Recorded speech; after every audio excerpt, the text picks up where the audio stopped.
We made this.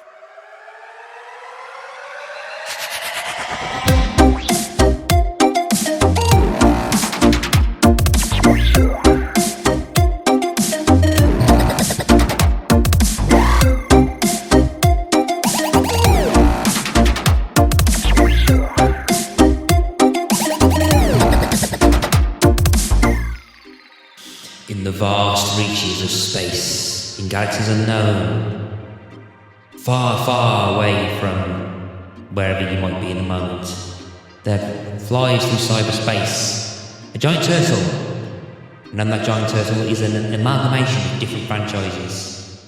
One being a podcast called Ask Us About Loom.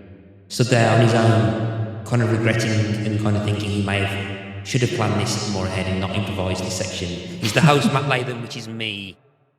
But then looks to his left. He's not alone. He has a guest. Sharing this flat disc of a podcast floating on a giant turtle.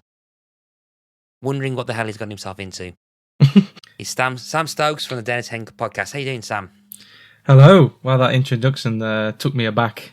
I didn't realise I was going to be taken on a journey across space-time. Yes. But yes, welcome to the Ask Us About Loom podcast. It's the podcast that covers point-and-click adventures, walking simulators, full-motion videos, interactive fiction, blah, blah, blah, blah. All those kind of games that are kind of adjacent to adventures or narrative storytelling. So, yep, Sam is the guest for today. So how you doing, Sam? I'm really good, thank you. Thank you for having me on. Yeah, life's busy, but it's all good. I've been to the cinema loads recently. Done a few interesting episodes with some cool guests on my own podcast, and I've been smashing my way through the game we're going to talk about for the umpteenth time, which has been awesome. Yes, we like to reveal to the listeners the game that obviously they know we're going to be talking about because they've probably seen the episode title. But exactly.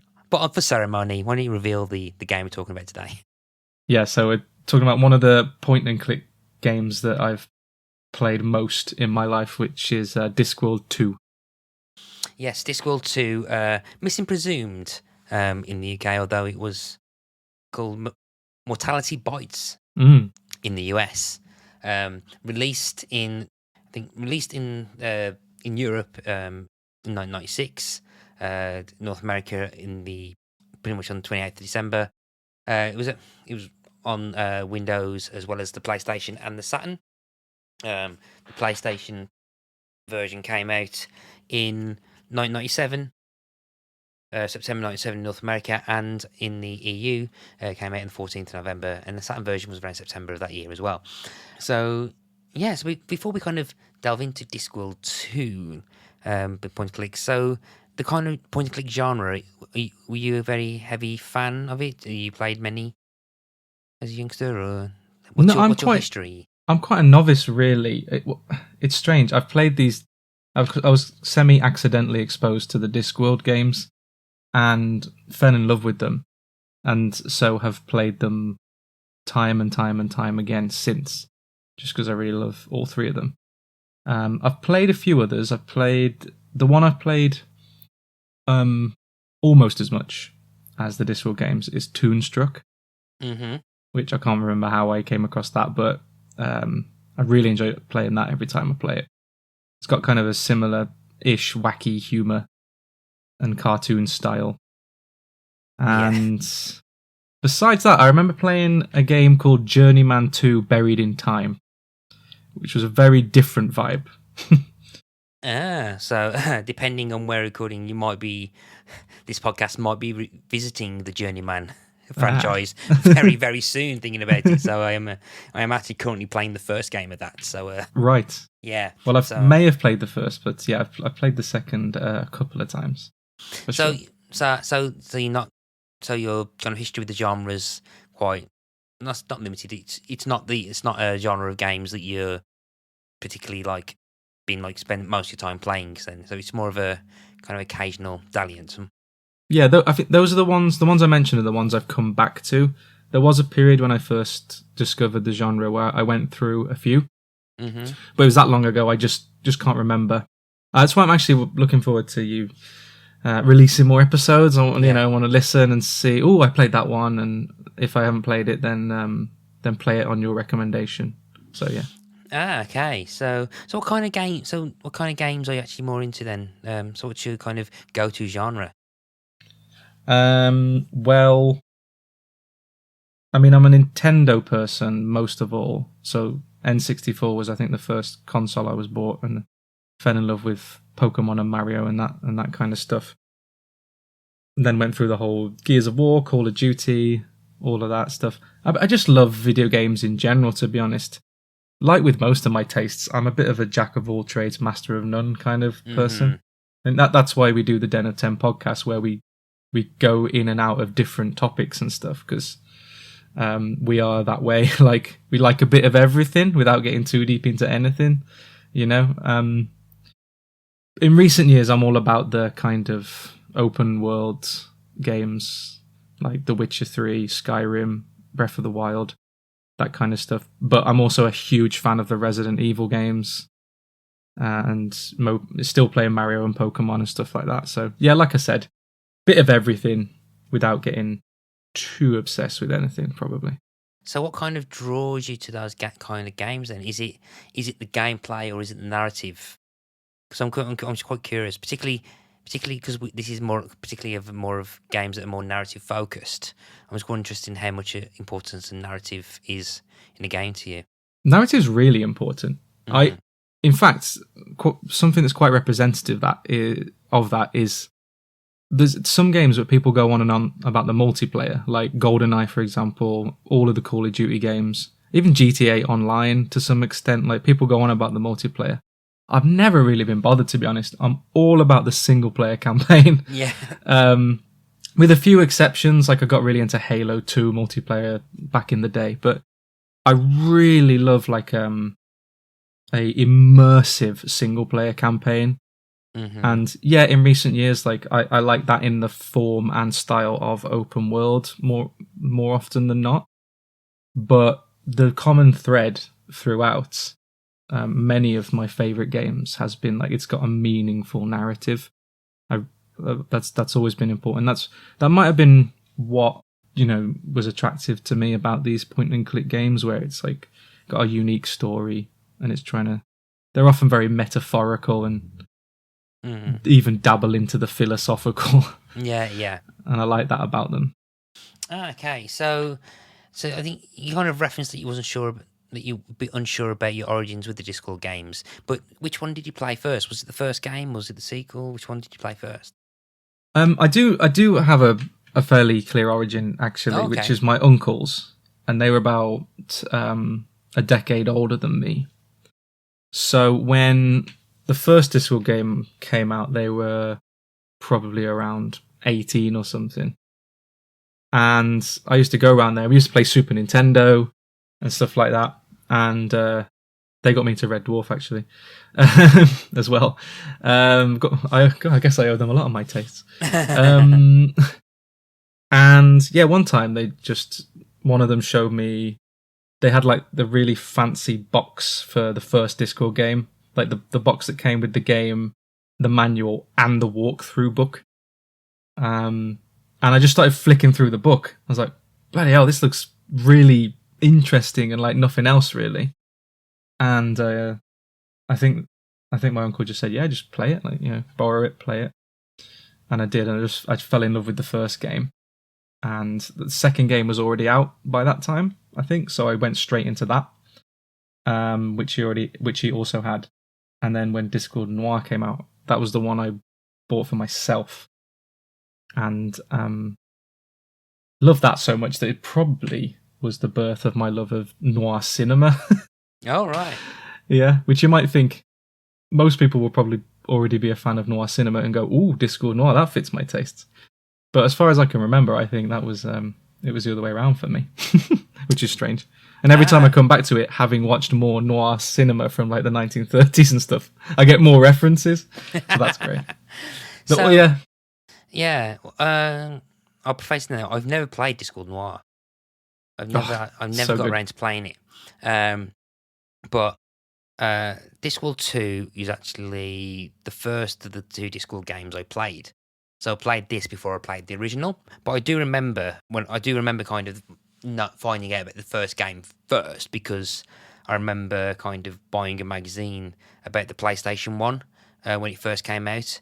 And like, yeah, and it would be it'd be about 3-4 years before I actually got a PS1 myself, since I bought that. But this was about the kind of launch of this new game system, and I kind of remember reading about I think it was like Destruction Derby, Wipeout.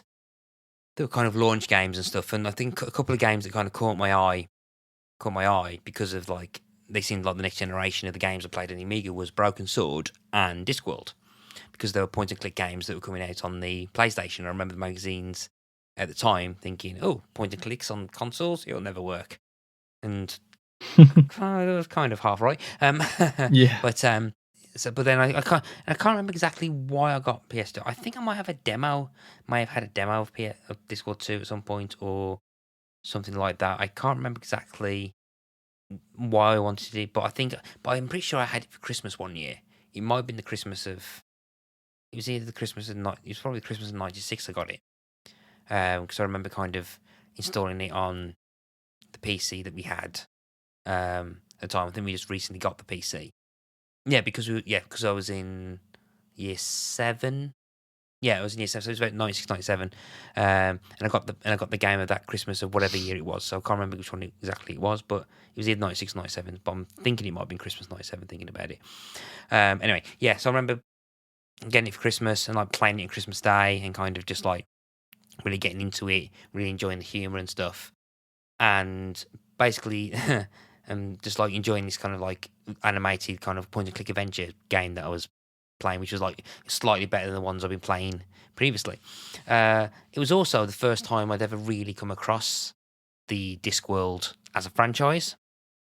I had now really kind of like, well, not understanding, I wasn't really aware of it at the time. So this was kind of the first time I really got into, or was like the entry point into Discworld.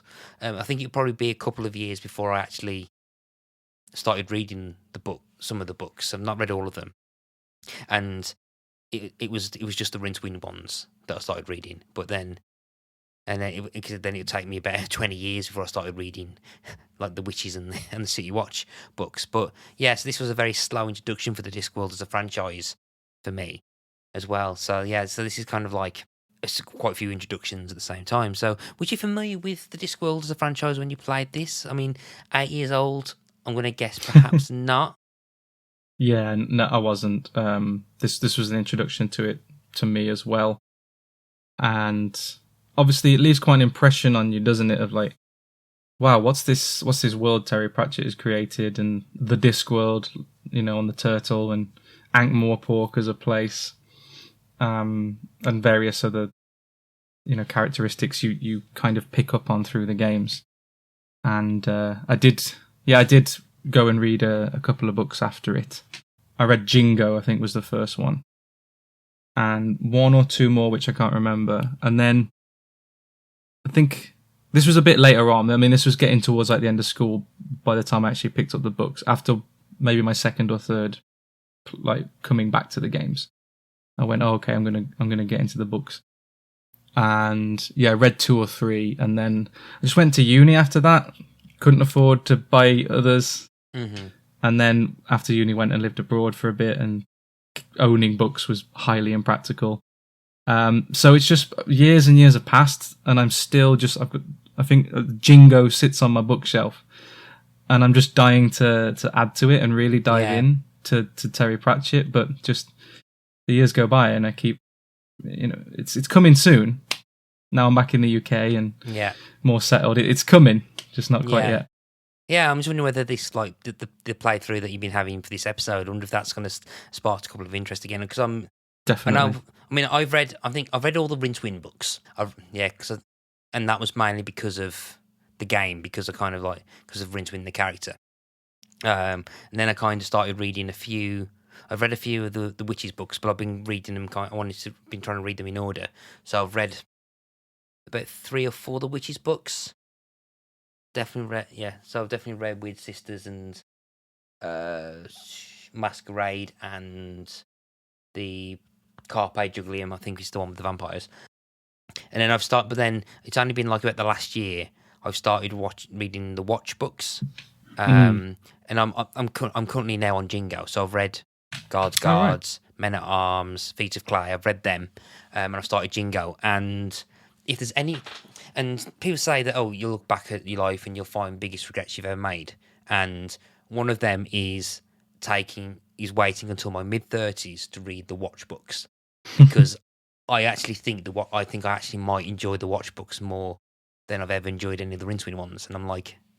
And I feel kind of really bad about that because they've got the kind of like kind of really tropey kind of cop show type detectives. The character is Anne Vimes. He's like this grizzled detective, like grizzled kind of detective who's just like disenchanted with everything. But he clashes with his second in command, Corporal Carrot, and Corporal Carrot is probably now one of my favourite characters in fiction ever. He's like the Leslie Knope style of someone who's always good and like somehow ridiculously accomplished and like just seems to know everything, but he's very kind of naive but genuinely really wholesome, and like people are really pissed off at him because he's too nice. And everyone seems to respect him. He knows everyone by he's that kind of character. He's the Leslie Knope style of like good characters that I'm drawn to. And Carrot would actually make a really awful point-and-click eventually character because he's too nice. Whereas, like, Rincewind, for example, is... Well, I think he's a bit more cowardly and kind of thrown into things in the books, but in the games, I think he's kind of more reluctant. I think he's kind of reluctant and has to do stuff more than kind of just strung along more than anything. But yeah, so for anyone who's like, listening, as always, what we're going to do, we're going to be perhaps slightly talking a bit about the game in general terms before we start talking about it in depth. So we're just going to just talk about it to try and see if anyone who's not played it, who's listening, would like to play it. And then what we'll do, I'll give you a clear signal that we're going to start jumping into a lot more spoilery stuff. So so it is basically just a kind of comic fantasy game with like really nicely drawn 2D cartoonish graphics, which I think has still kind of shaped how I kind of visualize the characters when I've been reading the books. There's like pretty good voice acting. I think from this first game, I think Eric Idle returns to voice Rincewind, and I think Rob Brydon and Kate Robbins have returned. But from the first game, John Pertwee, who gave his voice to quite a few of the characters in the first game, passed away before they started recording for this one, so he couldn't come back. Tony Robinson, who was in the first game, didn't come back, but then they brought in Nigel Planner, who was quite familiar with the franchise because he'd been doing the audio books for years at this point. So Nigel Planner, who was like Neil from The Young Ones, came in. But that's about it. It's just those four people doing the voices. The gameplay it's very stereotypical to point and click, but the game is pretty much just kind of object puzzles and inventory puzzles. There's no kind of deviations like other games. So it is kind of, if you're kind of someone who, perhaps like me, would probably prefer things to be a lot more object puzzles rather than logic puzzles, then this game is full of them. There's a lot of inventory puzzles. And and that is pretty much it in terms of the gameplay. So there's a kind of like 4-act structure, comes in 2 discs, and without spoiling it too much, you're just basically trying to figure out why people have stopped dying, and there's a bit of humour in the way. So I think that is pretty much the basics. I don't know if I've missed anything, or do you think I've missed anything that might appeal to trying in the sales pitch for people to play this? I think you covered it. I mean, it's certainly got it's got good music as well. Mm-hmm. There's some really interesting music on the game, and the Discworld 2, the second one particularly, is quite. There's a few Monty Python references which are enjoyable. So if you like Monty Python humor, then this is a point-and-click game for you. I think for any kind of like even deeper point-and-click fans who've not played this game before, there's a lot of kind of jokes and references to the fact it's a game. It's it avoids actually quite a lot of kind of tropes that kind of reference tropes that more modern games do, where they constantly refer to other adventure games. It's a lot more kind of referencing TV and films more than anything. But yeah, so it's a bit more of a based on that. And the first game is notoriously famous or infamous for being absolutely crazy in terms of moon logic puzzles, in that it's actually difficult to the point where I did kind of laugh when you said that the box had the walkthrough in it, because you cannot complete the first game without a walkthrough. No, this game kind of like throws shade at the difficulty of the first game. There are still some kind of slight kind of like leaps of logic, but the game kind of does a better job of making it feel more in universe rather than the absolute bizarre kind of things you have to do in the first game. There's a couple of times, I think there's a couple of kind of puzzles that jump out that I'll mention after the spoiler jump, but it's not as bad as it is, and the game does a lot better at kind of giving you hints towards that. So the reputation of the Discworld games have been ridiculously hard. This one is slightly easier, and at a stretch, I think I remember being able to complete it, and I'm pretty sure that the only time, but this took me months when I first played it. The only time I ever had to use a walkthrough was a puzzle at the at the very very end of the game, which I'll reveal a bit later on. But yeah, so that kind of difficulty is kind of ironed out in comparison to what the reputation of the series is like. But yeah, so I think, so if that appeals to you, then feel free to go and play it. Stop this podcast because we're going to be spoiling it in a minute. If not, let's go and speak about Discworld 2, Missing Presumed. So Sam, as a whole, I mean, so I'm assuming that, what was it about the kind of like the experience of this game that means that you keep jumping back to it? Very difficult question. I think there's such a unique humor. You think, like, because Eric Idle front and center. I don't know how much involvement he really had beyond voice acting, but it feels like that Monty Python humor is there, and there's so many like little meta moments where Rincewind looks at the camera, like he looks at you and comments on something. It's very, very meta, and I think the second one does that even more than the first. And Discworld Noir kind of departs from that a bit, so the second one stands out in that, like, embracing its humor and embracing its meta-ness. And like I said, with some like Monty Python references. Although you are right that it's not just another one that references loads of other films and TV shows to help it carry it along. It's its own environment within the Discworld, and its own narrative carries it along just fine. Yeah, I think the Discworld has its the series and the books itself kind of has its own kind of obvious pastiches. Example. I mean, the first game. I mean, not too much a spoiler, but there's but I think there's a bit near the end of the first game where, for reasons I won't spoil, that you kind of end up picking up a dragon called Mambo, who's actually the 16th of its lineage. And he goes, "Oh, it's Mambo, the 16th." And there's a comment of it not being able to fit the whole name, so it comes as an M-16. Yeah. M-16, and you have to put a firecracker in its throat to start shooting like as a gun, like an actual M16. Yeah, that kind of pastiche references and stuff.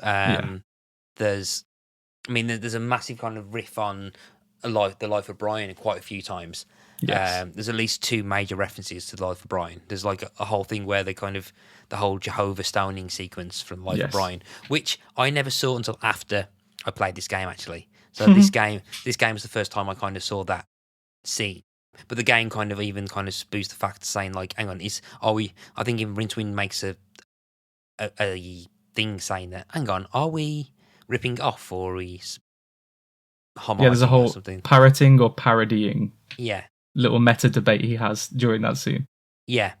There's that as well, and there's a bit where he goes to like these skeletons that are kind of strung up in the end of Life of Brian, and the main person that you speak to is actually a cameo from the skeleton that does this song that a song that opens the game called "That's Death," which was sung and written by Eric Idle, but the character's called Bone Idle, voiced by Eric Idle. But yeah, I think that's kind of like things like perhaps very similar to what the Simpsons for me, where you'll watch them and then you'll watch the original stuff later on, and you're thinking, oh, that's from the Simpsons, and then someone's going to go, I didn't do it first. Yeah, so it's pretty much like that itself. But I think the story. What do you think about? So the story pretty much goes that death.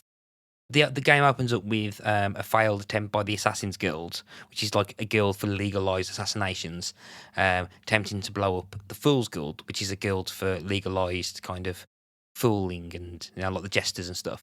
Rincewind and a character called the Librarian, who's this massive orangutan who used to be a wizard, who got transformed into a monkey and doesn't want to get changed back because he likes being an orangutan more. He doesn't like it when you call him a monkey. Yeah, exactly. They kind of disrupt an explosion which knocks death off, and then no one starts dying. So Rincewind's tasked to try and bring this like Rise of Ash Kent, which is to bring death, and then realise that death kind of having like a midlife crisis. Once you become a film star, then Rincewind has to become death, and then pretty much save the metaphysical nature of death before suddenly a random tacked on King Kong parody happens. But in terms of the story and the flow of the story, what are your opinions on the actual flow of how the story goes and the way it's structured? Well, I mean, the first two acts are really strong and really long because it's quite difficult. I love the way the first act gives you that bit of narrative of, okay, there's this situation with death, and it's, you're still based in Ankh-Morpork, and it's very, object and item activities, item quests you've got to do. And there's just, I think it's really quite smooth. Actually, there's just enough places to go to. There's just enough people to speak to, and just enough quests and to complete, let's say. Something that makes it difficult is that you get a lot of items quick. Mm-hmm. And you about, I don't know, 20 minutes playtime in, you're looking at your luggage full of items, and then you're looking at the Rite of Ashkent, and you're thinking, none of these have got anything to do with. So at that point, it's almost like you've got to. There's like a point where you've got to break through. You've got to put that lateral thinking into the next gear, to kind of get the ball rolling. It's oh right, okay, so got to be getting creative with items in this way, and to kind of start getting these items, I actually need like 3 sticks, and because 3 sticks, we're in the spoiler bit now, right? So yeah. 3 sticks ends up coming from, essentially, in terms of item collection, 3 like animals, and you just. Of course, you can, once there's a walkthrough, you can say, well, yeah, A leads to B and B leads to C and C leads to D, but there is that point early on where you've got a couple of animals. How are you meant to see a connect? Like, they're going to lead you to getting 3 equally sized sticks.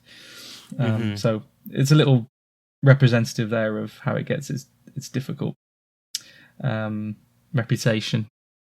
Yeah, I think with that as well, with the kind of deviations on the puzzles, which I'll delve back into that in a bit, because there's quite a few examples of that. It's the kind of story of bringing like kind of death, and then realizing death doesn't want to come back because he's having the kind of midlife crisis. I think that's kind of like a quite strong kind of story to it, and because the first disc is kind of like really packed with, like, I think it's kind of disproportionate, I think, in terms of what's what, because you've got at least 3/4 of the game on the first 2 discs, because you've got the first act, which is quite dense, and then you've got the second act, which is you expand the world, but then you can go back and revisit everything you saw in the first act. Everything in the first act, and it kind of carries on this kind of idea of like death wanting to kind of either like experience something and everything, which is and that kind of story then leads on to this too, which is kind of Rincewind having to become death. It's the kind of story itself is very similar to the first. Like the first game was kind of a mashup of Guards from the book The Guards, where there's a a dragon going around, but Yeah. they've replaced Sam Vine and the Watch characters with Rincewind, and they do the same here. So, in terms of the story, they take about 3 or 4 Discworld books and kind of jiggle, and they kind of jiggle the plot around so that Rincewind's actually in them. So I think it's about 3 or 4 books that Rincewind's not in. That he now becomes a part of. So there's a book called Reaper Man, which involves kind of death being visited by the auditors of reality, saying that you're too nice, you've got a personality, death shouldn't have a personality, we're kicking you out. And then there's a whole thing that death becomes a human called Bill Dorr and basically works on a farm, whereas the wizards at the Unton University, so the Arch Chancellor the wizards trying to start creating a human form of death, but then there's a whole thing where like different animals and different species create their own forms of death, and and I think that's where, and I think by the end of the book, Death's like, no, death needs a personality. Death has to care about humans. Death can't be personalityless, and then he basically absorbs all the kind of deaths that have been created, apart from the death of rats, which is the little tiny little one that you see. That's how that death of rats appears for the first time in the books. Right. And then there's a whole, and I've not read it because I think it's one of the more standalone Discworld stories that I've not really read. But there's a book called Moving Pictures, and one of the things in the Discworld books is that that Pratchett kind of moves through it kind of relatively in real time. So as the books age, the characters age, and one of the big arcs throughout a lot of the books is that there's eventually like an industrial revolution, or they start to invent stuff. So like in the later books before he passed away, I mean, he had books with new characters forming postal service, forming railway networks and phone lines and stuff, and a banking system. So there's one book called Moving Pictures, which is about the Discworld discovering how to make films, or clickies.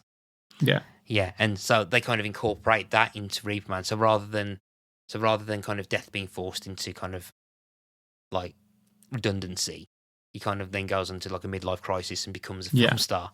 And then there's a bit of Mort in there, but a bit of Mort, and Mort is, I think, the death book that was set before Reaper Man, where Death gets a human servant who becomes Death for a bit, like Rincewind kind of does. But Mort, I think, ends up becoming Susan. I think he's Susan's dad. I can't remember. I think he's Susan's dad. I think. Yeah, so it's kind of the combination of those kind of stories, and there's that kind of patchwork kind of combination of those different things, which I think kind of works as a bit, but then I think because of the kind of added on tact on ideas of saying, okay, can we incorporate a bit of this? You get to the end of like Disc 1 and you go into Act 3, and Act 3 and Act 4 are very short in comparison. Yeah. Like the more interesting ideas become a bit of an afterthought. So the story kind of rushes itself. So like the idea of Rincewind having to become Death, it gets really interesting, but then the story kind of takes an abrupt turn, and doesn't really do anything with it afterwards, apart from Rincewind having to save Death from dying. Save Death from dying, yeah. Figure that one out. So there's a bit of a kind of weird kind of like patchwork thing, which I think to the plot. So, what are your thoughts on that? Do you think it's a lot more cohesive than I'm perhaps selling it as, or? Yeah, because I think we've got two different perspectives here, because I haven't really read those books. Like, I come from a perspective of ignorance in regards to that. So I am relating it more just to the first game rather than that. And then that was really interesting to hear about, and it makes me want to read the books even more. But from my perspective of just relating it to the first game, like, I think it's first of all, it's a really strong concept for both a point-and-click adventure game and for humour. The fact that like Death's kind of had enough of it and goes on holiday and then wants to become a movie star, the midlife crisis kind of thing. I think that's a really strong concept. But it's also a good development from the first game, which is pretty straight classic fantasy with like dragons and dwarves and stuff like that. And then, you know, the second game breathes this fresh air of like the world has moved on. It's a nice it's not a complete leap without any connection, because you've got the alchemist who invents the camera in the first one. With the imp, that's, I'm assuming that's all stuff from the books, but again, from my perspective, is like there is a connection there. And then there's the milkmaid, who becomes like, so you got the classic, you got the golden age of Hollywood kind of situation here in the second one, where the milkmaid is the Marilyn Monroe.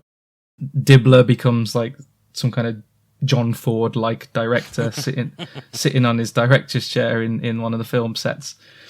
And so I think that strong concept, and then the strong but also refreshing links and progression between the first and the second game, like that's what I'm seeing as someone who doesn't really know the books, and I think it is strong, and it does feel cohesive to me. I wonder to you if there are cohesion problems because you can't help but see the patchwork nature of it. It's interesting because what I think is quite interesting is that I got that kind of patchwork nature. I think comes retroactively because, again, I'd not read a single book until after I played this, so I was beginning to see what was what. I mean, I only read Guards for the first time about 3 or 4 years ago, and I was reading it, and I was thinking, this is the first Discworld game. I think even the point where I think in the, anyone listening, correct me if I'm wrong, but I'm pretty sure in Guards, I'm pretty sure Mamba the 16th is in the book, but it's Sam Vines who uses him rather than Rincewind.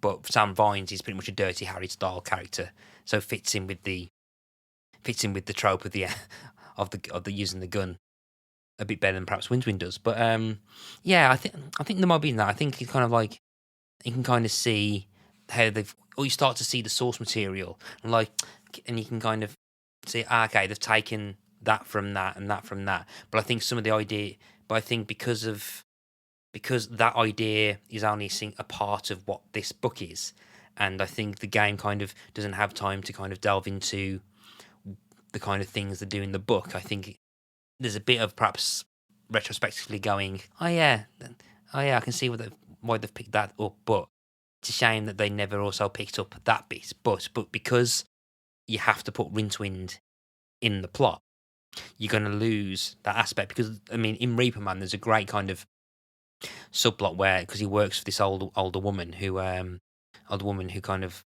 like is like seen as a spinster, and is like her kind of like partner died, her fiance died decades ago, and everyone thinks that he was cheating on her, but she was convinced it wasn't, and then Death's just kind of like honestly nice to him and stuff. And there's the way that plays out at the end of the book is really, really nice, and kind of reinforces a bit of Death as a character, and what I think Discworld does with Death, in that tries to kind of either personify like one of life's greatest mysteries, to put either not only to kind of have fun with the concept of Death being an anthropomorphic character, but also to perhaps try and understand the concept of it in a comical way. And yeah, I think there's, I mean, and I think, yeah, and I think so. I think the game kind of doesn't latch on, doesn't perhaps delve into a couple of other things with the character of Death that the character has potential of doing. But again, that's not. I don't think that's fully the game's fault, because again, it's not. I don't think it's not supposed to be about that thing. But I think, yeah, I don't know. I think he kind of loses. I think that sometimes the choice, and as much as I love Rincewind as the character, I think that perhaps the choice of having to insert Rincewind in kind of loses perhaps a bit more potential of what the games can do. So, but I mean, I've not played Noir. I'm assuming that Noir does something quite different with its story and how it's perceived, because you're not playing Rincewind. How does Noir feel in terms of its structure and story? Does it feel like a single story? Does it feel like it's patched in? No, it's very standalone, and it's not just because it's not Rincewind anymore and it's a different character. I mean, it's just the Ankh-Morpork to a certain extent is the same, and you see some of the same characters, like a couple from the book, like Vimes. Okay. But really like the whole tone, story, the literally the hue of the game, like the color, and it's all noir.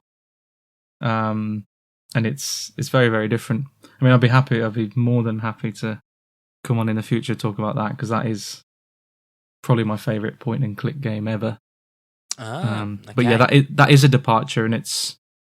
I would really, whether it's on this podcast or not, like talk to you after you played it at some point, because we can come back to this discussion as like, is Rincewind's necessary centrality, let's say, as the person you are moving and clicking, is that somewhat limiting? Is it having some kind of negative effect on Discworld 2 that perhaps Discworld Noir flourishes from relinquishing?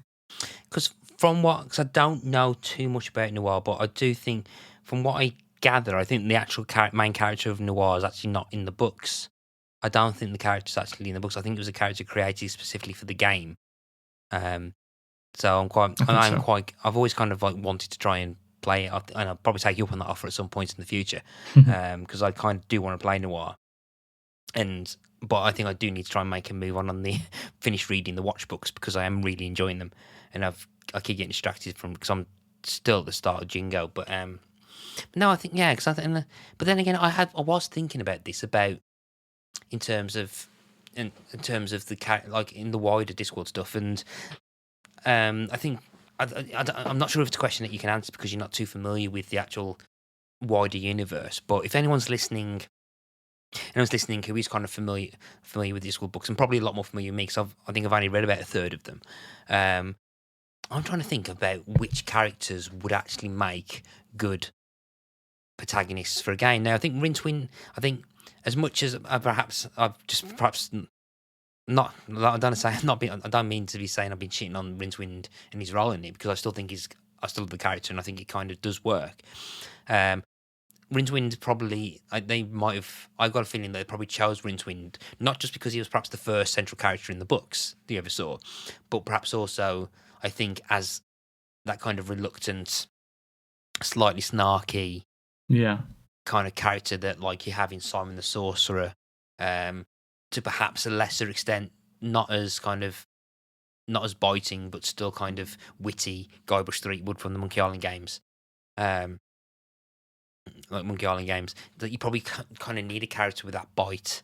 And I'm trying to think about which other characters would actually work as a point-and-click adventure lead. And because Death, I don't think Death wouldn't work. Because I don't think you can't have Death as your focal point.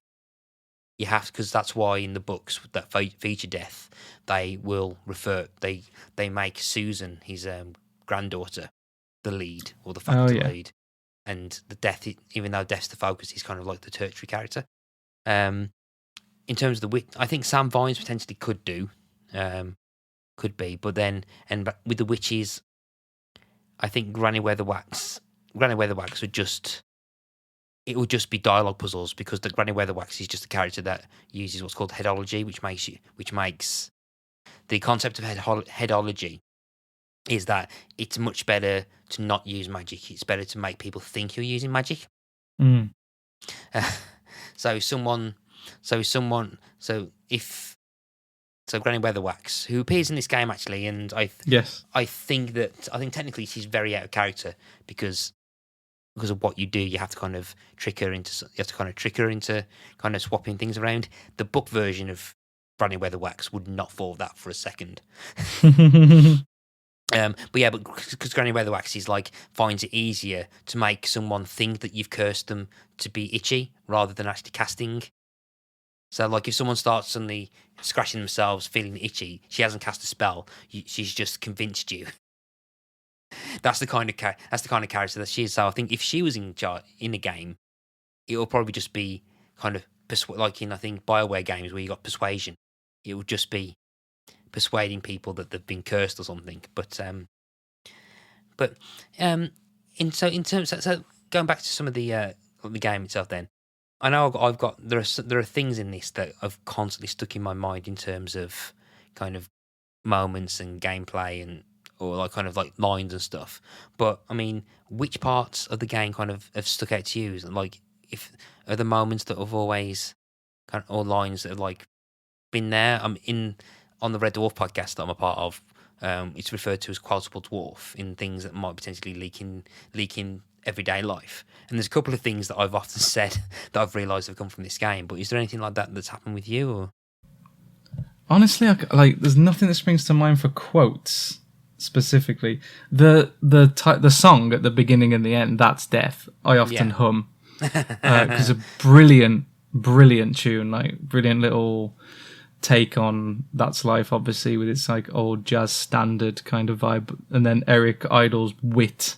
So that's if you've lived beyond your means, you can die beyond them too. Those little quips like are pretty memorable, and it's more visually than quotes for me. I like particularly Act 2 when the world expands.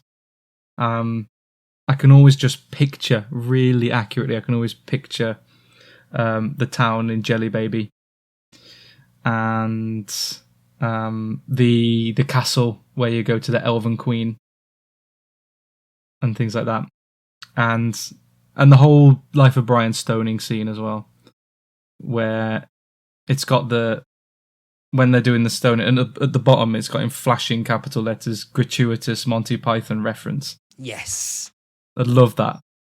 So that whole sequence always sticks in my head. I think, so no, I hate to be boring, but no quotes jump to mind. I think one of the things I've always had the kind of introduction in my head, and then never really thought about it. I thought, oh, that's quite a fun introduction. And then I remember the one time, then once like I'd not watched the Lethal Weapon films, and then I think Lethal Weapon 3 was on ITV. Like one time, I started watching it, and I was like, and I never knew. And I never knew it was a lift of Lethal Weapon 3. So when I first watched the first episode, for the first time, Lethal Weapon 3, I'm like, this is Discworld 2. What the hell? and it is a almost word for word lift of that scene. Is it really? Yeah, it's like it's like the bit where it says like, oh, I'm turning the green flash. Oh, did I meant red? And he goes, there's a bit where Mel Gibson goes to Danny Glover, goes, aren't you going to miss this stuff when you retire?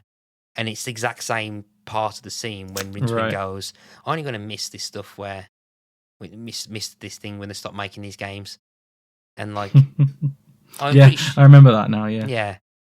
And I'm pretty sure there's even Riggs even says grab the cat at one point. It's very much lifted, yeah. And even we've got 9 minutes and 7 seconds left. That's in the Lethal Weapon 3 as well. It's all kind of lifted up, and so I remember watching that. for the first time. I'm like, holy crap! Right, thinking, holy crap! They've ripped off Discworld 2, and then to me, no, hang on, think about it, Matt. Yeah, which is more likely.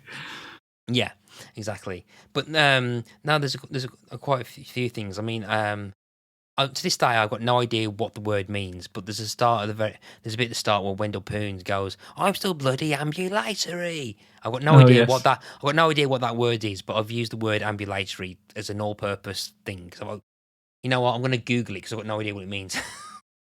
Is it like walking? You Google it. It's an adjective relating to or adapted for walking. So, continuous ambulatory dialysis, or a place for walking, especially an aisle or cloister in a church or monastery. The front arch of the old ambulatory. Oh, okay, so that's 25 years of using that word. I've solved, but because I'm so bloody ambulatory. But the one that I know I've used a few times, like these kind of jokes that happen when you look at Rincewind. So he goes, like, he'll say, it's me, or like if you double click on him, he goes, oh, stop that. And at one point, if you do it so many times, he actually takes away the mouse pointer. And he goes, right, you're not having it anymore. Yes. And then it takes a few minutes, and he goes, fine, have it back. But there's one where he goes, Rincewind, blah blah blah blah, irritabilis. In reality, I'm 6 foot tall, rippling with. I'm 6 foot tall, bronze, and rippling with muscles. But it's been a hard night for the artist. Yeah. The amount of times I've said that to people in person, and goes, actually, in reality, I'm 6 foot tall. I just couldn't be asked to bring all of me here. I've kind of adapted that, and I've said that in person far too many times because of this game. But yeah, there's something from the first game that because I think there's a bit more care that goes into those little things in the second game, whereas in the first game it can get very repetitive with the same little lines kind of said over and over again. And the one that lives in my head is just when you do something wrong in the first game, every single time Rincewind goes, "That doesn't work." And that's so stuck in my head that if we're playing another game, you know, if I'm playing anything else with someone and they make a mistake, I'll just go, "That doesn't work." That's the best quotable Discworld I can think of. Yeah, I think people have adapted from that as people have gone on. So I've seen on like other kind of adventure game podcasts where people kind of say that, and with developers where they say stuff about,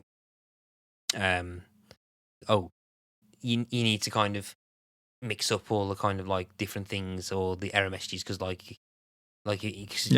you can't just have I can't pick that up. I can't pick that up. Yeah. I can't pick that up, or that doesn't work, or that doesn't work. You need to kind of try and have some kind of bit more of a mixture, or whether it's random stuff that happens, or kind of bespoke things, or bespoke, or deliberate. Yeah, is bespoke the right word? I'm not sure. Or kind of tailor for that. So, like, if you try and mix up or try and use something, or do something that the game doesn't want you to do, at least it does something different. Like, I think because there's a bit where, and this stems into some of the kind of weird puzzle routes that you sometimes have to do, particularly in the first part of the game, where in order to get the mouse blood, you have, like for example, in order to get the mouse blood, you have to get some false teeth that are upon of a vampire. But to do that, you have to kind of convince the vampire that it's morning, and to do that, you need a rooster. But then the rooster's drunk, and you have to sober up the roost. Yeah, but then once you've got these teeth, you then have to bite into the mouse to get the mouse blood.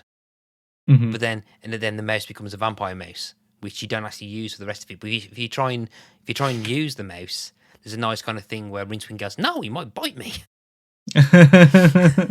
Which is a very long-winded way of actually just saying that there's a bespoke thing for that. But that's one example of kind of the weirder kind of change you have to do to get a task and stuff. And I mean, how long did it take you to figure that out originally about trying to get the mouse blood? So long, trial and error. Yeah, a lot of that in the first act was just just going to places, and you reach those points sometimes, don't you, where you just go to a place, go to a person, and just try all the items and just wait for clues. The good thing about the second one over the first game, the second one will give you clues.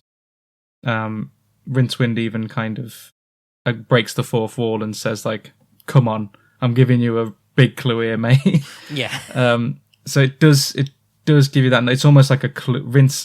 Rincewind has like a clue button almost in the second one, which he definitely doesn't in the first. Just leaves you to suffer in the first one. Yeah. So that helped. But yeah, a lot of those, like I touched on it before, getting the Rite of Ashkent items was a little bit laborious, whereas in the second act, where it's getting the babe and the jingle and the novelties, is just a little bit more intuitive, a little bit more enjoyable. Yeah, I think and it's the kind. What's quite like as well is the non-linear kind of different tracks that you can do at the same time. So it's the kind of the 3 trials from Monkey Island, which kind of pioneered the you're not going from dirt to dirt to dirt to dirt to dirt to dirt, which I think from memory I don't think there's something as non-linear as that in the first game. I think you can do certain things, but you're not really kind of achieving multiple tasks at once, I don't think, if I can remember rightly. But you can try and think, oh, let's see if I can get the mouse blood. But then if you can't figure out, thinking, all right, then how do I get the 3 sticks or the dribbly candles? So you can kind of move from one puzzle to another, or try and work on different things. So you're not kind of like just focused on the same thing. So I quite like that, and the same with the second act as well, where you can kind of flip between the different things and stuff. But yeah, it doesn't seem to be as much kind of frustrations as the first one, but there's like still kind of very weird stuff that you still have to do. I mean, example, like, how many times like where you literally pick up the suffragester and you put it in the inventory, and which then leads to the stoning scene.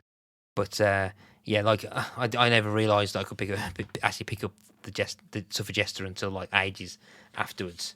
And I was like, what the hell? That is a bit of a leap of logic, isn't it? Like that you can get someone in your luggage, and you end up getting the orangutan for the unicorn thing, which is quite a weird. Really weird, and the fact that you've got to have it in your own inventory on Rincewind. But I mean, it's still. I think the Discworld 2 still does a good enough job again of those clues. So when you go into the stone circle and the luggage clearly isn't allowed in, and it's like it is clear enough, like, okay, only Rincewind can go in. You've got to make sure he's got what he needs. It's still difficult, but they find that nice little area of just about doable. Yeah. I mean the thing I was alluding to before about one of the things that I think I ended up having to get a walkthrough for was the very, very last thing. I spent ages on the last act. Well, it's not even an act; it's an epilogue where because Rincewind splices in pictures of the Elf Queen just to try and to appease the crowd who think that Death's film is boring. But to be fair, I mean, even though it's probably not, they haven't animated the film, it's just like a bunch of clips. I know. Yeah, just a bunch of clips and stuff, and bizarrely the milkmaid's chest at one point, and then just and it's just random nonsense. So like Rincewind just starts splicing in the Elven Queen, people start cheering, and the Elven Queen just jumps out the screen, and then just basically then becomes I can't remember if she picks up the orangutan. Yeah. Oh yeah. Oh yes, because it's the inverse of Donkey Kong King Kong, Donkey Kong, Queen King Kong. Yeah. And for I could not for the life of me work out how on earth I could be able to do that. I got the kind of balloons and the water and stuff, but the game just would not do anything. And I had to look up. Eventually, found a walkthrough in a magazine after about a while, after about a month or two, after just giving up. And I was just, just put them in Rince's inventory and use the broom. I'm like, wait, what? Yeah, that was it. And like, I was so pissed off at that. But and then again, though, I mean, but as you said, it might have just been a period of time, and I might have forgotten that you could do that. But the game does kind of give you one or two times where it shows you that at some points you might have to use the fact that Rincewind has his own inventory as part of the puzzle. So so that's on me. That's on me being an idiot. But but I see what you mean with that, where it's the whole kind of balance with the inventory and stuff. One thing I think the actual voice acting. What did you think about the voice acting as a whole? I love it. I mean, this is one of the things that makes the game for me. Rob Brydon does so many amazing voices. I mean, we know he's a great like impressionist and voice actor. He does a brilliant thing, and it's really good they kept him, because Eric Idle obviously besides doing Rincewind doesn't do a whole lot. Mm-hmm. Rob Brydon does a lot of heavy lifting. It was a shame to lose Tony Robinson, because for me, some of the Tony Robinson stuff are the most like memorable things that stick in my mind from the first game. But Nigel Planner was a really astute kind of someone to get on board, and that follows into Discworld Noir as well. And I think he's a really important voice actor in that. Mm-hmm. So that was a really smart appointment, and I think they all do a really good job. Yeah, it's one of the standout characteristics of the game for me.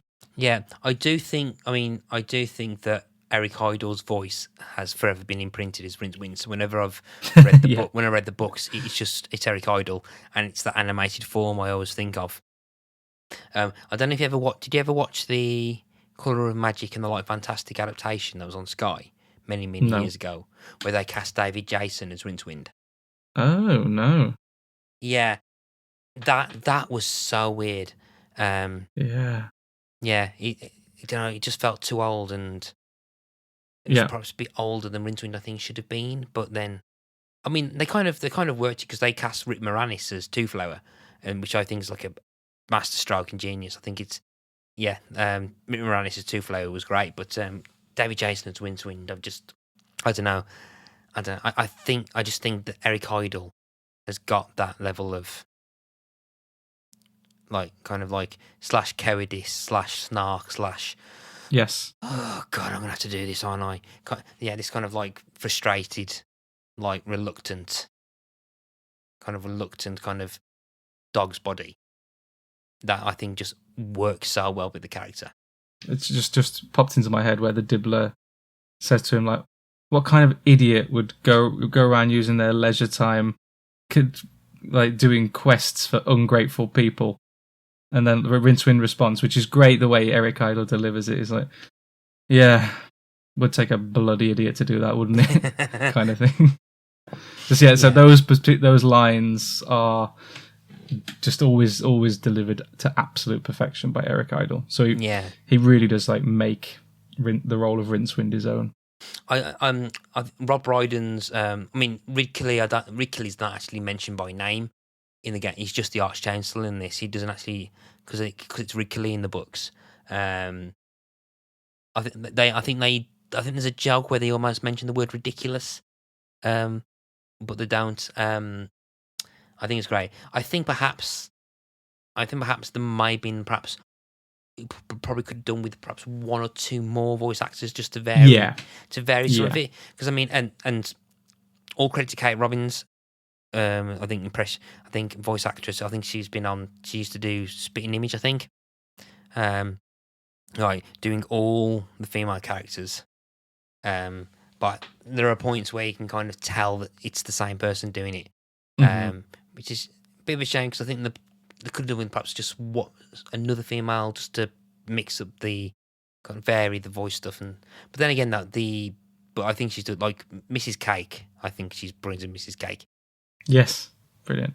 Yeah, and one of the lines that has always remembered that's always kind of stuck in me is Arash. Describe what I got for my birthday. That line's always kind of like just stuck in my head for some reason. I think the voice acting's really good. So they got kind of almost like was Rob Brydon as well known as he was in '96? Because I think it was Marion and Jeff when he came into mainstream popularity, and that was not late '90s, wasn't it? No, I don't think he was. I think he was primarily a voice actor back then, and like what do you call it? Like does voiceovers, voiceover actor or whatever you call it. Yeah, as well. I don't think he had his like TV breakthrough. Because it was Marion and Jeff. I think it was Marion and Jeff when he first came into prominence. I think it was a radio DJ for a while. Voiceovers. Yeah, so he did voiceovers as well. Did loads of adverts. Apparently he did voiceover work for Eurotrash. No way. No way. That's cool. See, all that. Yeah, that was his. I think that was his livelihood. All the voice acting and voiceovers and adverts. He's always done loads of adverts. Yeah, he's just got a great voice. So that does great impressions. He's so good on the trip with Steve Coogan, them doing their impressions and stuff. Oh, okay. I didn't know he did the voice of Luton in Discworld Noir. Yes, and it is fantastic. I didn't know he was the main character voice of that. Oh, okay. It's so good. Oh, I didn't know that either. But I think the Marion and Jeff, when was that? Marin and Jeff was 2000 to 2003. So yeah, so it was a few years before he's kind of like mainstream kind of stuff. Whereas I think like Nigel Planner was, he was doing the books at that point. The only last thing I think before I think we start wrapping up is that I want to quickly briefly talk about the animation and the graphics, which it's one of the off the top of my head, one of the few hand drawn cell animated point and click games around there. I think so it's one of the better looking point and click games. I think the character models I think are pretty good. I think they're quite distinctive. I think there's a lot of variation with Wind in times as well. So different camera angles mean the sprite gets changed. All the backgrounds are very well drawn. I love the look of Unseen University in this game. The Unseen University looks amazing. What about yourself? Any comments about before I throw my slight negative in? No, by and large, I love the art and the animation. I think it's a step up from the first one. First one was really rough around the edges and really stretched the drawings at times, and often pixelated and very stretched. Whereas the backgrounds, particularly in Discworld 2, are really smooth. They look really good. They're really memorable as well. Some of the bits. The animation itself, I think bigger budget. I think they did pretty well without anything fancy. There's that funny bit at the end where you have the flashing text saying gratuitous 3D moment where death comes back to life, so to speak. And it almost kind of makes you go, oh yeah, I'm glad they didn't mess around with any 3D. Because the 2D just looks nice and fun and cartoony, but at the same time, I think, look, the animation has limitations. It is what it is. But by and large, what you remember is those really nice, smooth, bright, well done backgrounds. That's what I see. Yeah, the frame rate's my slight criticism on the actual animation. So there's like moments where it becomes slightly jerky, and as great as That's Death song is, the kind of like the frame, like pretty much there are moments where they kind of just Bone Idol is just stood doing nothing, and his bottom part of the skull is just moving, and and it's only very, very brief moments of kind of smoother animation, but then there's still a bit of gaps in the frame rate. One thing, but they do a better job of managing to kind of scale in keeping moments where Rincewind goes from being the stock walking and standing animations to doing something more dynamic. So there's a bit in Mrs. Cake's shop where he has to do something like remove the petticoat or cut off the arm, and it's almost seamless in terms of that with the kind of static animation. Whereas the year after, there's this like little tiny game called Curse of Monkey Island that has a very similar animation style, but had a much smoother frame rate, but perhaps had moments where the scaling of Guybrush's sprite, whenever he kind of did stuff that wasn't part of the usual animation stock walking or standing, kind of it looked like it kind of jerk. It was like quite a jerk into a different animation, like real, but was a lot smooth. Is a lot smoother than Discworld. But then again, that had LucasArts money behind it, so it probably had a bit more of a in terms of the animation stuff. But I think so that's the only kind of thing that I think kind of slightly lets the animation down. But it's not something that I'm beholden to in terms of a negative. I mean, the designs I still think look great. I think it's the best thing that Rincewind's done. I think there's a very strong kind of reference to, I think, Josh Kirby's illustrations on the books with Rincewind's character design. I think Death looks great. than that, I think it's still perhaps one of the better looking 2D games we've had. So I think before we start wrapping up, Sam, is there anything that we've not mentioned that you definitely wanted to talk about?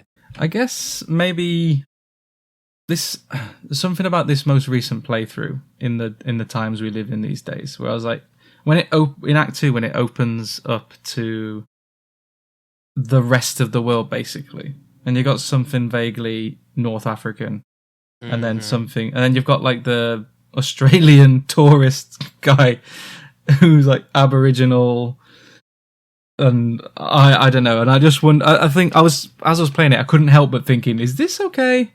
Yeah. At certain bits, but I think I came out on the side that it seemed like, and what was it, 1996, wasn't it? So, I mean, it could have easily been, they could have easily made some real bad faux pas, let's face it.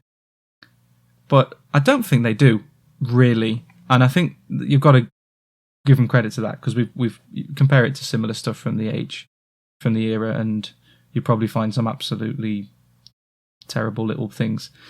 I don't know if anything jumped out of you in that regard. I hope not. I don't want to end on a negative or anything, because I didn't really see anything terrible. So for me, I think I'd like to give them credit for it, really. I think they played on a couple of stereotypes that they may have done in kind of cinema at the time, particularly in terms of Arabian countries.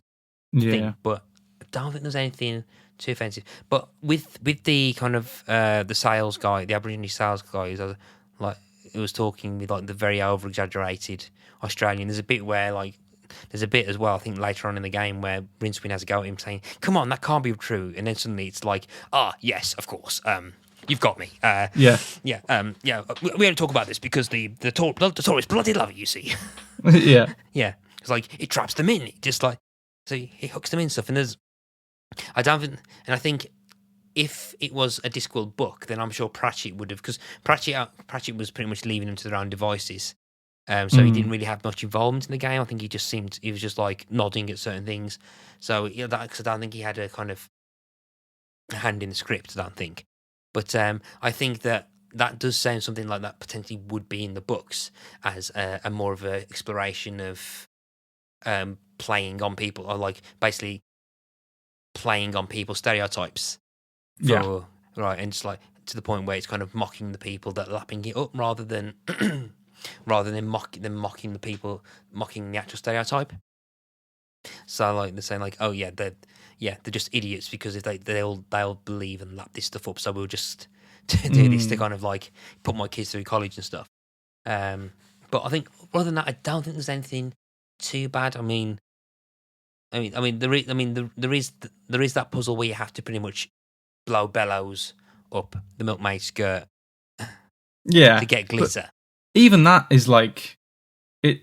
What it really is the Marilyn Monroe moment and getting the glitter. Even that doesn't seem particularly cringy or problematic. I mean, I think there's a line I think Rincewind says that where it goes, "Oh, he's got a good view," right? Which there's a kind of like iffy line where he's pretty much like, because he's underneath the grater, and if you look up, he's underneath the milkmaid and stuff, and he goes like, "What?"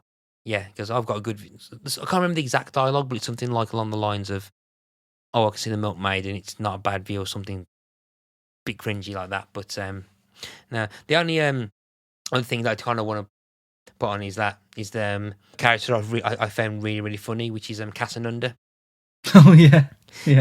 And I realised that it was one of the first characters I wrote down when I first started writing, and I can't believe I've just taken this long to mention him. So he's like kind of like a dwarf. He's like the second greatest lover, and I think stepladder salesman. Yeah. And one of the lines that's always stuck with me, and he goes, when Rincewind asks, because he advertises himself as the second greatest lover, and he goes, "So it's like being the second greatest. I mean, you was going to be seen as second." He goes, but if you're the second greatest lover, they know you try harder," which I think is an absolutely hilarious line. That's brilliant. He is a great character. Yeah. But and then so he appears a few times when trying to serenade Granny Weatherwax. Yeah. Yeah, and I've always loved that line. But I think other than that, I think in terms of the reception of the game is slightly mixed when it was first released. It was actually a big hit in the UK and Europe, particularly in the UK and Europe. And according to the director of the game, it wasn't as successful in the United States, which, to be fair, I can probably see because I think Discworld as a franchise, is pretty much a very British kind of thing, and kind of does kind of lampoon British society and like culture quite a lot, even though it does sometimes take on more international stuff. So I can and I think a lot of the humour is British, so I can kind of see it not taking up there. But it was well received for most of it. Game rankings, you got 80.5%. It was 73rd on Adventure Gamer's list of the top 100 all-time adventure games in 2011.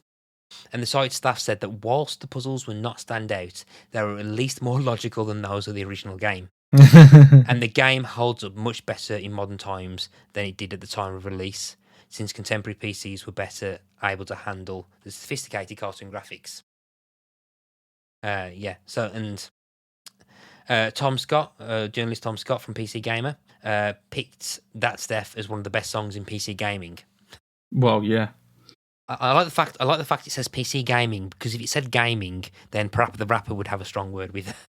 Because I don't know if it's as good as the Chop Chop Master Onion rap, but it's up there still. Oh, yeah. I mean, it's not exactly.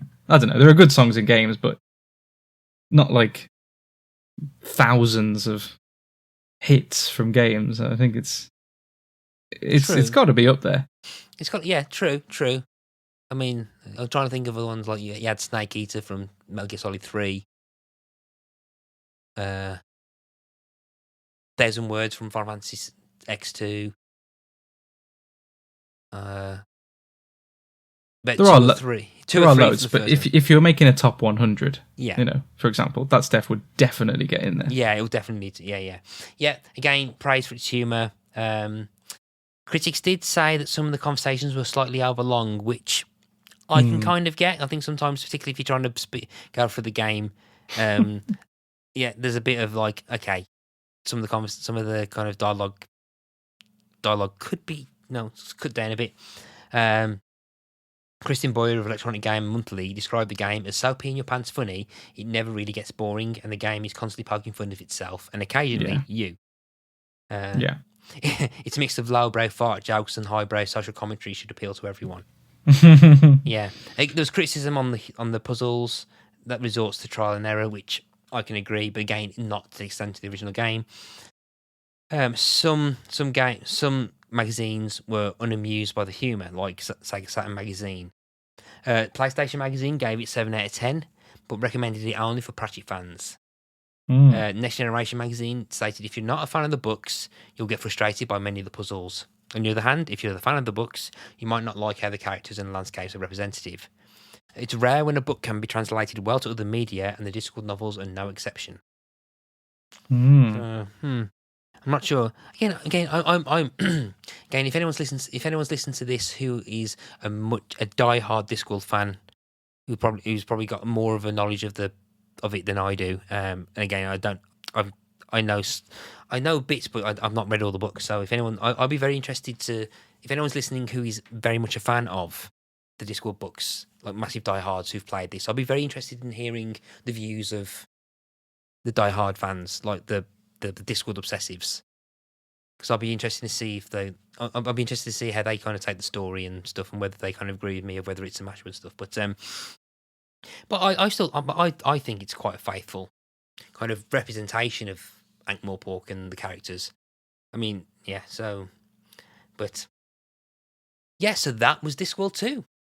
Yeah, I mean, annoyingly, I think not mentioned it yet. Because I started replaying it and I started really getting into it, but I was playing it on Scum VM, and it kept crashing on me after about an hour, and I couldn't play it. It kept crashing on me, so I had to resort to kind of watching a kind of let's play and skimming through it just to try and remember the game and stuff. And I think you had something very similar, didn't you?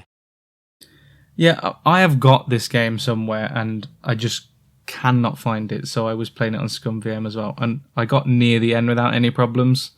But then there was some error message that kept coming up, which is unfortunate. But I got to play Act 1 and 2 completely unimpeded, and that was cool because Act 3 and 4 are quite cinematic anyway. So it didn't really bother me too much, but it would have been nicer to play the whole thing, of course. Yeah, because I don't think there's not actually a legal way of purchasing the game at the moment, so it's not on GOG or Steam or anything. So it's currently on abandonware sites, which is a bit of a shame because I think it could do with a slight spruce up just to kind of get those kind of errors sorted, and like just put on GOG or something just so it can run on properly DOSBox properly or something like that. Which is a bit of a shame because it just kept crashing on me, and I was particularly as well. The first time it crashed, I've been playing it for a good half an hour, 45 minutes. Not saved it. Which, oh no, the classic. But then again, though, because it's a game that you can't die or there's no dead ends, it's not like a Sierra game where you have to keep saving because you might get killed. Yeah. So for games like that, it's more a case of just playing and saving as I leave. That's what I used to do with LucasArts games as well. So and so that's why I didn't really save that much. But So anyway, Sam, thank you ever so much for coming on to talk about Discworld 2. My pleasure. I never get to speak about the Discworld games with people, so this has been great. Yeah, I think perhaps in the future, perhaps for a future season, I probably would take you up on the offer of Discworld Noir because I'm quite interested in playing it because I've never played it, so I definitely probably want to have you back to talk about that. Yeah, I think you'd enjoy it, and I think we'd have an interesting chat about it. Yeah, and I think that is on GOG. I think that you can get that online. I think so. I have to double check on that. So at least it should be a lot more stable version to play. So I need to look into that. But if people want to find you in the Den of 10, where can they find you? Yeah, so that's my major activity. I don't even know, with the way that Twitter and the new threads and stuff, I don't even know where to say I'll be, and I'm not that active anyway. So I will just kind of plug Den of 10, my podcast that I do with my co-host Ed. As I touched upon before, we cover like a variety of things. So we go across mostly movies, television, music, and video games, although we also do other topics such as biscuits. Yeah, like confectionery. Yeah. And we did regional accents of the UK as well, which was quite a fun one. We've got a couple of little funny of those miscellaneous topics coming up. So we give our individual top 10s, and then we try and agree a joint one. We get guests on, like yourself, Matt, and various other fun guests from the We Made This network, as well as a couple of others, which is always fantastic and a lot of fun. As I believe the time this is going out will probably be either the end of the third season or beginning of our fourth season. So depends what kind of film stuff is out at the time. We'll be trying to be topical, but if it's end of third season, then we'll be wrapping up, for example, our coverage of talking about 90s music. And if we've started season 4, then we'll start talking about 80s music. So there's that. And so that's 10 of 10. Give us a listen if you like films, music, those stuff, and also top 10 lists. Yeah, definitely. I'll definitely go and give them a listen. Said I've been on there a couple of times now talking about music. Yeah. Like for albums of the 10s and 90s pop songs. 90s pop songs. Yeah, that was a good one. Yeah, 90s pop songs and stuff. So yeah, go and fill that on the We Made This network. Also on the We Made This network is Ask Us About Loom. This podcast that you've been listening to. You can follow us on all sorts of places. You can follow us on Facebook, Twitter, and Instagram under Ask Us About Loom. I'm also on Threads. Now. But at the time of recording, Twitter is still technically being referred to as Twitter by everyone else who's refusing to refer to it as X. It's X week as we record.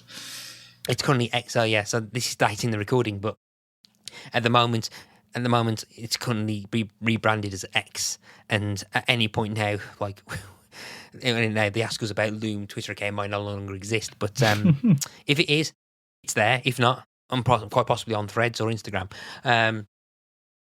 So follow us on there. Find us on, if you like what you're listening to, review us on all the apps that review us.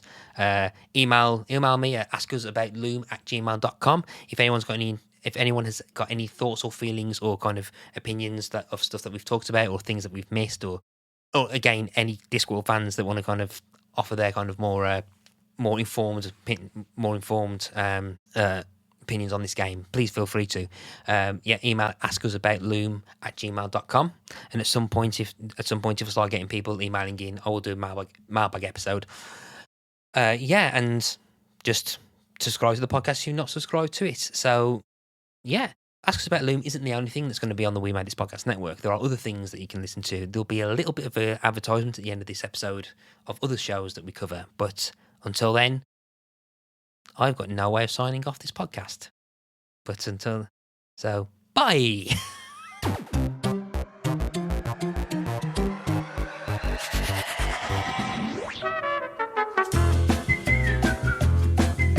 Hello everyone, this is Tony Black, co-host and producer of You Have Been Watching, a podcast all about British sitcoms. Myself and co-host Robert Turnbull take you on a range of Britcom subjects and shows in our discussions, including greats such as Fawlty Towers. Basil, in the same way as David Brent and Alan Partridge and Victor Meldrew, Basil works best when he is actually dealing with arseholes. Lesser known curios such as 15 Stories High. There are all these kind of like gag setups being put in place in that episode, and then the sort of the end like minute or so is basically the payoff to all of these gags, and it's very, very sitcom-y. And even top 10s such as sitcom theme tunes.